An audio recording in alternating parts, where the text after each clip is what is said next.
नमस्कार मैत्रिणींनो, स्वागत आहे तुमचं माझ्या जस्ट कुक या चॅनलमध्ये। आज आपण करणार आहोत पालक आणि बटाटे यापासून छान असे गरमागरम पकोडे। चला तर आता छान एका पातेल्यात मी पाणी घेतलंय आणि सालासकट मी बटाटा असा छान असे स्लाइस करून घेतले।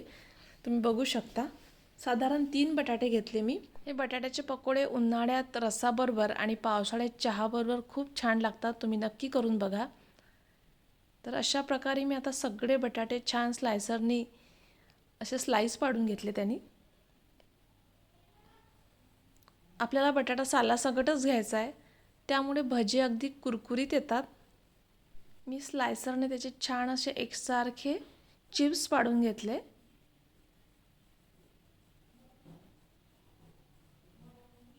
ही भजी लहान मुलांना खूप आवडतात। चला तर आता यातील आपण पाणी वेगळं करून एकदा स्वच्छ धुवून घेऊयात।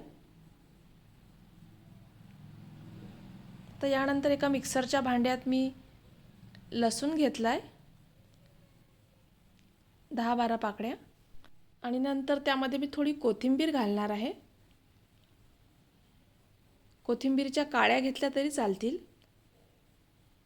आणि फार छान टेस्ट येते पकोड्याला। आणि 3-4 अद्रकचे तुकडे घेतले मस्त, त्याची साल काढून घेतली तुकड्यांची आणि त्यामध्ये थोडं पाणी घालून हे छान मिक्सरला वाटून घेतलंय।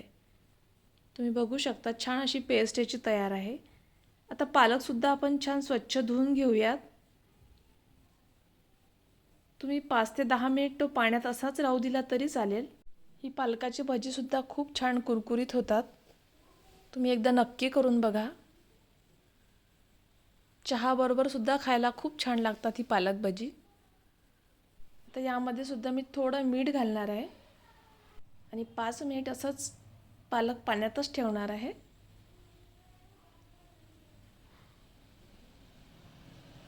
आणि छान असं मीठ घालून मी स्वच्छ 2-3 पाण्याने हा पालक धुवून घेतलाय।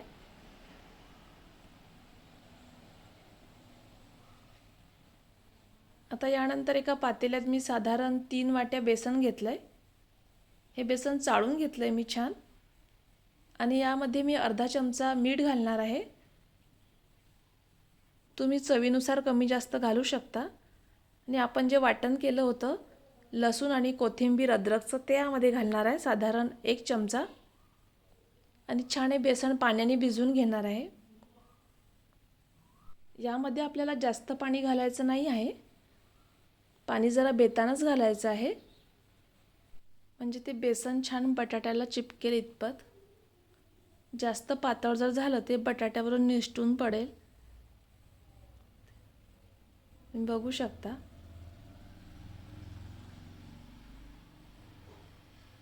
पातळ जर वाटलं तुम्हाला तर तुम्ही थोडं बेसन त्यामध्ये घालू शकता आणि छान असं मिक्स करून घ्यायचं आहे।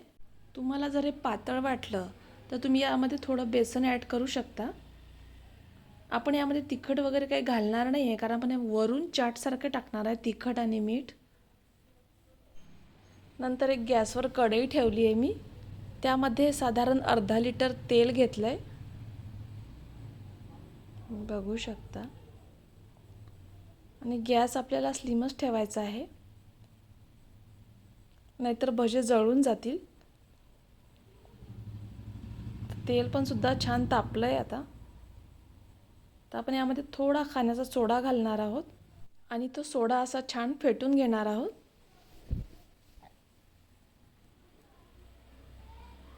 छान मिक्स झालं की यामध्ये आता बटाटे टाकून, जे स्लाइस केले होते बटाट्याचे ते टाकून छान गरम गरम भजी तळून घेऊयात।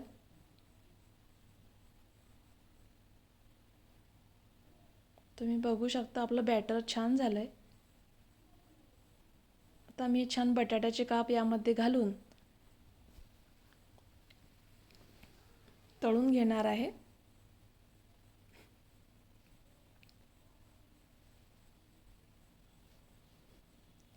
गॅस आपल्याला कमीच ठेवायचा आहे।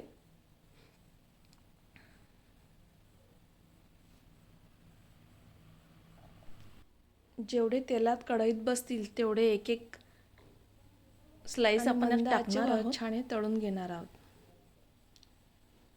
तुम्ही बघू शकता छान फुगलेत ही भजे आणि खायलासुद्धा खूप छान लागतात.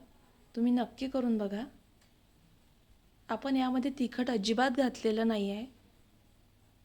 ते भजे तळल्यानंतर वरून चाटसारखं तिखट टाकणार आहोत. चला तर मग आता गरमागरम आपले बटाट्याचे भजे तयार आहेत.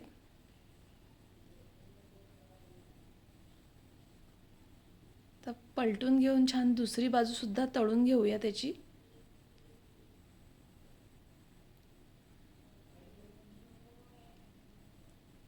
तुम्ही बघू शकता छान मस्त असा येलोइश कलर आलाय. चला तर आपले तयार आहेत छान गरमागरम बटाटे भजे.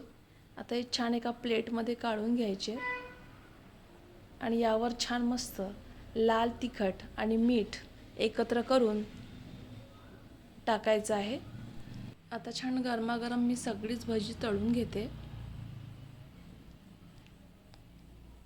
ही भजी तेलकटसुद्धा होत नाहीत, कारण यावर जे बटाट्याचं आवरण आपण साल काढली नाही त्यामुळे तेलकटपणा अजिबात राहत नाही. आणि कमेंटमध्ये मला कशी झाली ती नक्की कळवा आणि चॅनलला सबस्क्राईब करायला विसरू नका. माझ्या या चॅनलमध्ये मी तुम्हाला प्रत्येक गोष्ट सोयीस्कर पद्धतीने समजून सांगेन. त्यासाठी तुम्ही प्रत्येक व्हिडिओ पूर्ण बघा शेवटपर्यंत. आता ही भजी छान दुसऱ्या बाजूने पलटून घेऊया आपण. छान फुगली आणि क्रंचीसुद्धा झाली आहे.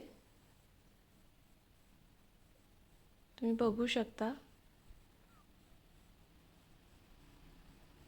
अगदी सगळे बारकावे लक्षात घेऊन मी जस्ट कुक हे चॅनल सुरू केलं. प्रत्येक पदार्थ हा व्हिडिओ बघून यायलाच हवा, हेच एकमेव उद्दिष्ट या व्हिडिओचे आहे, या चॅनलचे आहे.